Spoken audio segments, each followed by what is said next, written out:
Assalamualaikum pemirsa dan subscriber di, channel Rahmat Al-Matbi.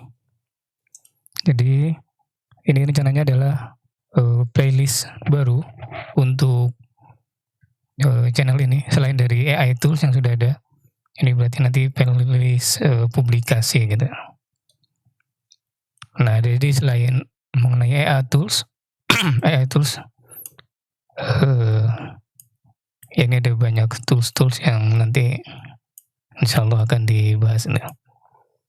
Nah, sekarang ini di bagian publikasi. Nah, publikasi sekarang kita fokus ke mengenai kenapa kita perlu melakukan, publikasi gitu, kenapa kita perlu publish penelitian kita gitu.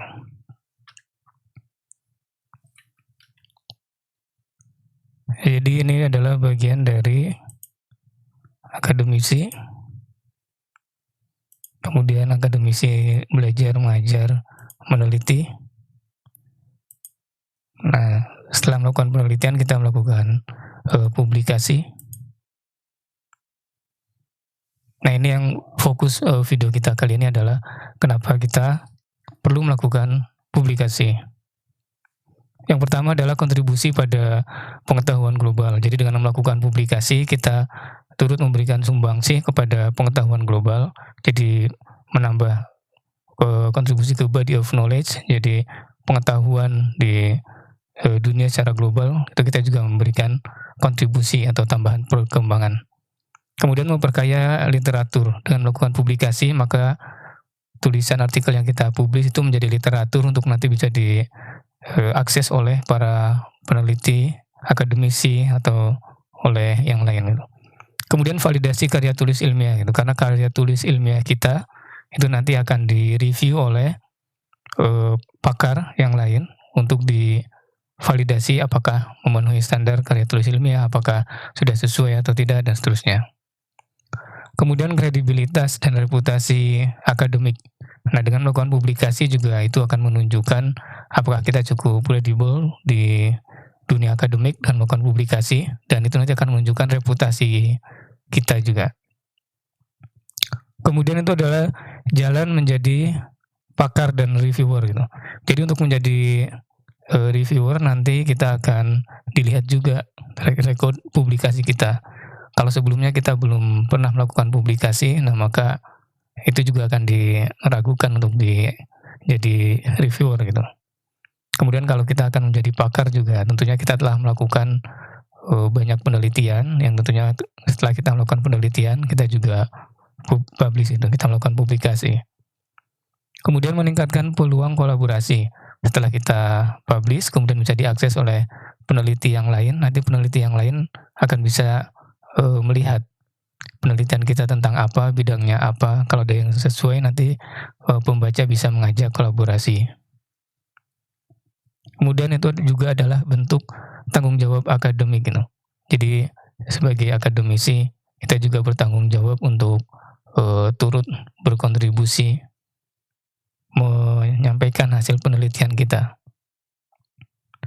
Kemudian peningkatan karir akademik. Ya, sebagaimana kita ketahui bahwa jenjang akademik itu salah satu atau, poinnya adalah dilihat dari publikasinya. Kemudian memperluas dampak hasil penelitian.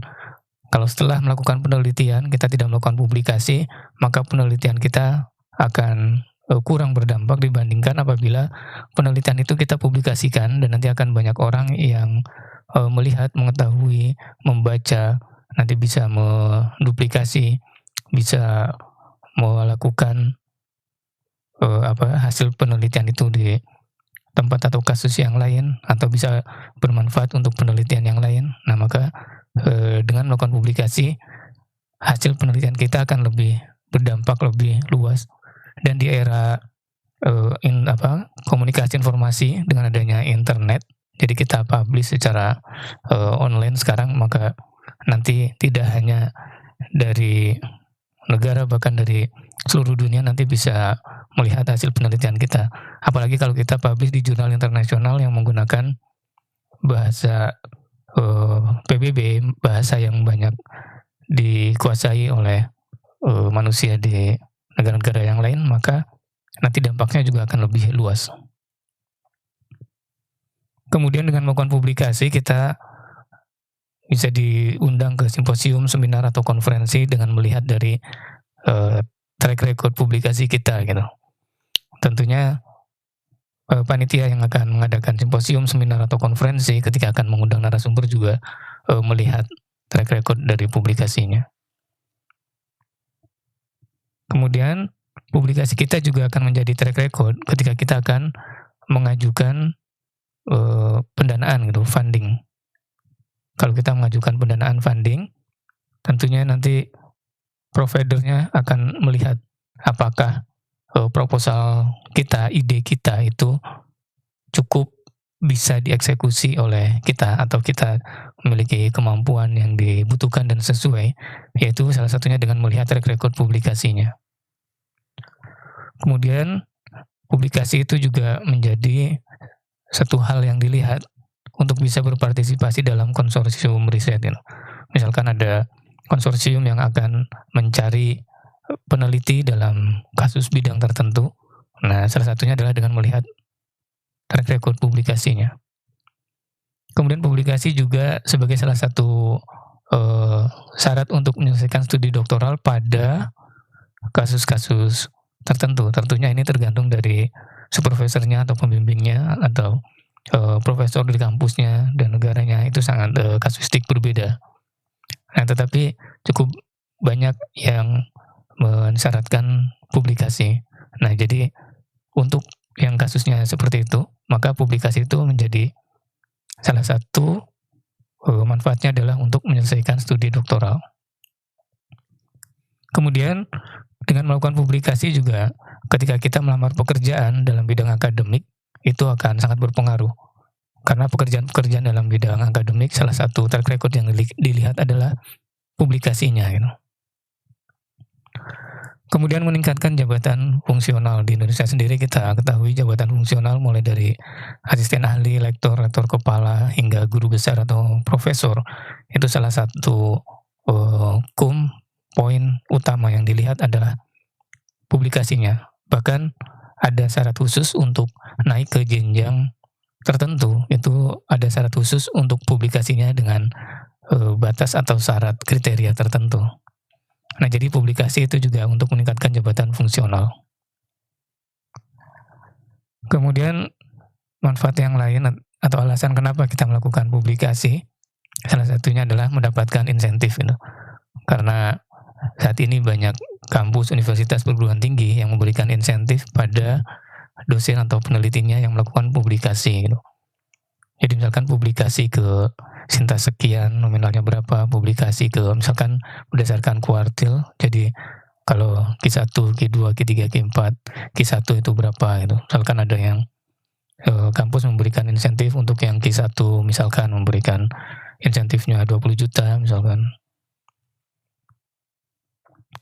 Kemudian dengan melakukan publikasi itu juga akan mempengaruhi kebijakan dan kehidupan sosial. Jadi publikasi yang diberikan apabila itu bisa menjadi dasar argumen atau pencerahan atau insight, memberikan dasar argumen untuk pengambil kebijakan, nah maka publikasi kita itu juga bisa ikut mempengaruhi kebijakan tersebut gitu.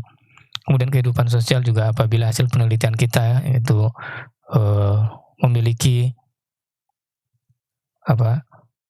insight-insight yang baru, mendapatkan kesimpulan-kesimpulan yang saintifik, yang ilmiah, yang itu bisa dijadikan semacam panduan atau pegangan atau rujukan. Nah, itu juga akan berpengaruh dalam kehidupan secara umum. Oke, sepertinya untuk alasan kenapa kita perlu melakukan publikasi itu. Selanjutnya adalah mengenai istilah dasar-dasar publikasi di video selanjutnya, insyaallah. Oke, terima kasih sudah menyaksikan.